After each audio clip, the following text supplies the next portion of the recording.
આજના સમયમાં મોટા ભાગના માણસો પાસે સારું વર્તન ખોવાઈ ગયું છે.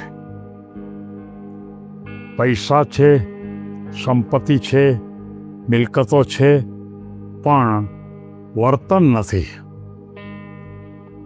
અનેક માણસો સાથે ગુસ્સે થાય છે, ખરાબ બોલે છે, એની સાથે વર્તન સારું રાખતા નથી, એને કડક ભાષામાં જ વાત કરે છે, એને ઠપકો જ આપતા હોય. આવા પ્રકારની ભૂમિકા સમાજમાં વધતી જાય છે.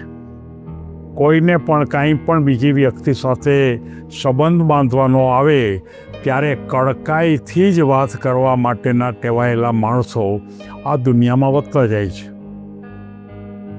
મારે આ સમાજની ભૂમિકામાં વર્તનમાં ફેરફાર કરવા માટે મારે એક વાર્તા લેવી છે. અને આ વાર્તાનો એડિંગ એ છે કે તમારું કોઈ પણ પ્રકારનું વર્તન એ તમને ફરીવાર પાછું જ મળે છે.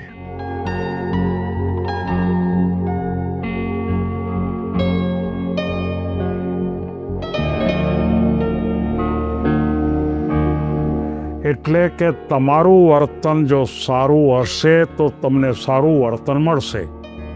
તમારો સ્વભાવ જો સારો હશે તો તમારી સાથે બીજા સારું વર્તાવ કરશે.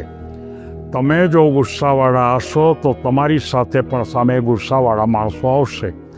તમે ઈર્ષાખોર હશે તો તમારી સામે પણ ઈર્ષા આવશે. એટલે કે આ કોઈ પણ તમારું વર્તન એ રિબાઉન્ડ થઈને તમારી પાસે જ પાછું ફરે છે. એનો અર્થ એ થયો કે આપણે વર્તનમાં ફેરફાર કરવો પડે. અને આ વર્તનના ફેરફાર કરવા માટે મારે એક આકાશ નામના યુવાનની ભૂમિકા મારે બતાવી છે. આકાશ એક કંપનીની અંદર એક ઓફિસર તરીકે કામ કરતો હતો. ઘણા બધા ઓફિસરો હતા, પણ આકાશ છે એ કામ જરૂર કરે, પણ દરેક વ્યક્તિની સાથે એકદમ તોછડાઈથી વાત કરે, એનું અપમાન કરે, અથવા તો એણે જે કામ કર્યું છે, કામ બહુ સારું કર્યું નથી, એના ઉપર ગુસ્સો કરે, અથવા તો કામ સોંપે તો પણ એકદમ કડક ભાષામાં કે જો આ 3 દીમાં નહીં થાય તો મારે તારી ઉપર પગલાં લેવા પડશે. એટલે કે જેને આપણે એમ કહી શકાય કે બિનજરૂરી કડક અધિકારી, નકામો અને કડક અધિકારી, જેનું કોઈ મહત્ત્વ નથી એવા ખોટા અધિકારીની ભૂમિકા. અને આ વાતને કારણે આખી ઓફિસમાં એના વિશે કેવી છાપ ઊભી થઈ કે એની પાસે કોઈ કામ કરાવવા જાય નહીં, એની નીચે કામ કરવા કોઈ તૈયાર પણ ન થાય. અને જ્યારે મોટી કંપની હોય અને એને વહેંચણી કરવાની હોય કે આપ સાથે કોને કોણ જાશે, તો કોઈ એની સાથે કામ કરવા જાય નહીં. પરાણે ઉપરના અધિકારીઓ એને થોડાક જણાને મોકલે, પણ એ રાજી ખુશી ન હોય, કામ કરવામાં એને રસ પડે નહીં. અને એને તો પણ ખબર ન પડે. એક વખત એની પાસે બહુ મોટો પ્રોજેક્ટ આવ્યો. બહુ મોટો પ્રોજેક્ટ આવ્યો એટલે એને જાજા માણસોની જરૂર પડી. એટલે એણે કેટલાક માણસોને કીધું કે તમે મારી સાથે કામ કરવામાં જોડાઓ. ત્યારે કોઈ એની સાથે જોડાવા તૈયાર ન થયા. 2-5 જણા એના પોતાના અંગત હતા, એ એની અંદર જોડાણા, પણ એ પ્રોજેક્ટ એ બહુ સારો કરી શક્યા નહીં. ત્યારે એ વ્યક્તિને એના જે મુખ્ય અધિકારી હતી એને એમ કીધું કે તમે સારો પ્રોજેક્ટ ન કરી શક્યા, આટલા હોશિયાર હતા તો પણ.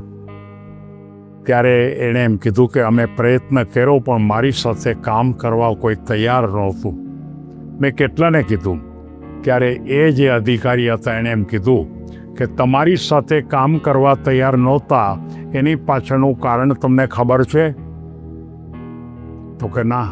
તો કે તમારી તોછડાઈ, તમે એને ઉતારી પાડો છો, તમે એની સાથે સારું વર્તન કરતા નથી, તમે એની સાથે ખોટા શબ્દો બોલો છો, એને એકદમ જેને કહેવાય ને કે એ હાવ નકામો છે એ પ્રકારની જ વાતો કરો છો.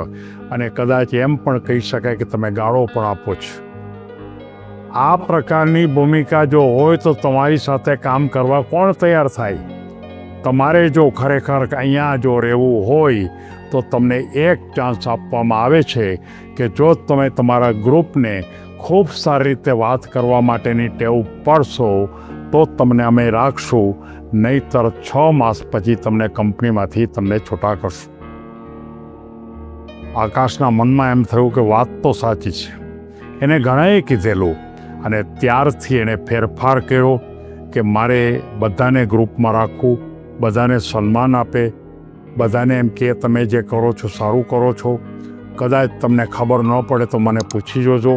આ રીતે એકદમ નમ્રતા અને એકદમ ધીરજથી વાતો કરે અને સમય જતાં એક મોટો પ્રોજેક્ટ એની પાસે આવ્યો ફરીવાર. અને એણે બધાને એમ કીધું કે તમે મારી સાથે કામ કરવા આવો. બધાએ એની સાથે કામ કરવા ગયા. પ્રોજેક્ટ ખૂબ સફળ થયો. એને મેનેજરે એના મુખ્ય અધિકારીએ તેને બોલાવ્યા. તમારું કામ બહુ ઉત્તમ છે, તમને પ્રમોશન આપવામાં આવે છે.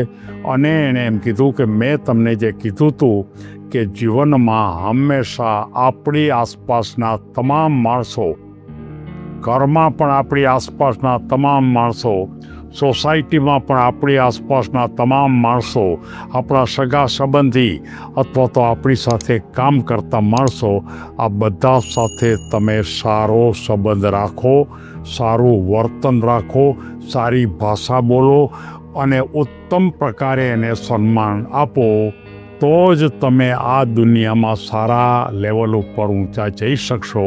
નહીંતર તમે જઈ નહીં શકો. એ વાત મારે આજના યુવાનોને બતાવવાની હતી, માટે મેં આ વાર્તા પસંદ કરી છે.